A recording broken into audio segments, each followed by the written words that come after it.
बेळगाव लोकसभा मतदारसंघाचे भाजपचे उमेदवार जगदीश शेट्टर यांनी मंगळवारी विश्वेश्वरय्या नगर येथील कन्नड शासकीय शाळेत रांगेत उभे राहून मतदान केले.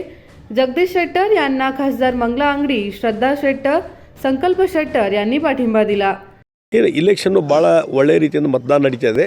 ಏನೋ ಒಂದು ಅವೇರ್ನೆಸ್ ಕ್ಯಾಂಪ್ ಆಗಿತ್ತಲ್ಲ, ದೊಡ್ಡ ಪ್ರಮಾಣ ಮತದಾನ ಕಡ್ಡಾಯ ಮತದಾನ ಮಾಡಬೇಕಂತೇಳಿ ಆ ರೀತಿ ಇವತ್ತು ಎಲ್ಲರೂ ಬೆಳಿಗ್ಗೆದ್ರೆ ಬಹುಶಃ 7 ಗಂಟೆಯಿಂದಲೇ ಕ್ಯೂ ಹಚ್ಚಿ ಇವತ್ತು ಓಟ್ ಹಾಕ್ತಾಯಿದ್ದಾರೆ. ನೋಡಿದರೆ ಇದು ಒಳ್ಳೆಯ ಬೆಳವಣಿಗೆ ಅಂತ ನಾನು ತಿಳ್ಕೊಂಡಿದ್ದೀನಿ. ಈಗ ಎಳ್ಳೂರ್ದಾಗ ಬಿ ಜೆ ಪಿ ಕಾಂಗ್ರೆಸ್ ಅಂತ ಜಾಸ್ತಿ ನಿಮ್ಮ B J P M S ಜಾಸ್ತಿ ಇದ್ದು ಅದು ಎಮ್ ಎಸ್ ಆ ಕಡೆ ವೋಟಿಂಗ್ ಜಾಸ್ತಿ ಆಗ್ತದೆ ಅಂತ ಎಲ್ಲ ನೋಡಿರಿ, ಯಾವುದೇ ಒಂದು ಏರಿಯಾದ್ದು ನಾವು ಕನ್ಸಿಡರ್ ಮಾಡಿ ಎಂಟೈರ್ ಪಾರ್ಲಿಮೆಂಟ್ ಕ್ಷೇತ್ರದಲ್ಲಿ ಭಾರತೀಯ ಜನತಾ ಪಾರ್ಟಿ ಮೋದಿಜಿಯವರಿಗೆ ನಮಗೆ ಒಂದು ದೊಡ್ಡ ಪ್ರಮಾಣದ ಬೆಂಬಲ ಇದೆ. ಓವರಾಲ್ ರಿಸಲ್ಟು ಭಾರತೀಯ ಜನತಾ ಪಾರ್ಟಿ ಪರವಾಗಿ ಬರ್ತದೆ. ಅತಿ ಹೆಚ್ಚು ಮತಗಳ ಅಂತರಿಂದ ಗೆಲ್ತೀನಿ. ಅತಿ ಹೆಚ್ಚು ಮತಗಳ ಅಂತರಿಂದ ಗೆಲ್ತೀನಿ. ಆ ಇಶ್ಯೂ ಪ್ರಜ್ವಲ್ ರೇವಣ್ಣ ಇಶ್ಯೂ ಈ ಚುನಾವಣೆ ಫಲಿತಾಂಶ ಇದರಲ್ಲಿ ಡಿಬೇಟು ಇಲ್ಲ. ಅದ್ರ ಬಗ್ಗೆ ಜನನೂ ವಿಚಾರ ಮಾಡ್ತಾಯಿಲ್ಲ. ಅದು ಇಂಡಿಪೆಂಡೆಂಟ್ ತನಿಖೆ ನಡೀತದೆ. ಅದರದ್ದು ಇಶ್ಯೂ ಇಂಪ್ಯಾಕ್ಟ್ ಈ ಒಂದು ಚುನಾವಣೆಯಲ್ಲಿ ಇಲ್ಲ.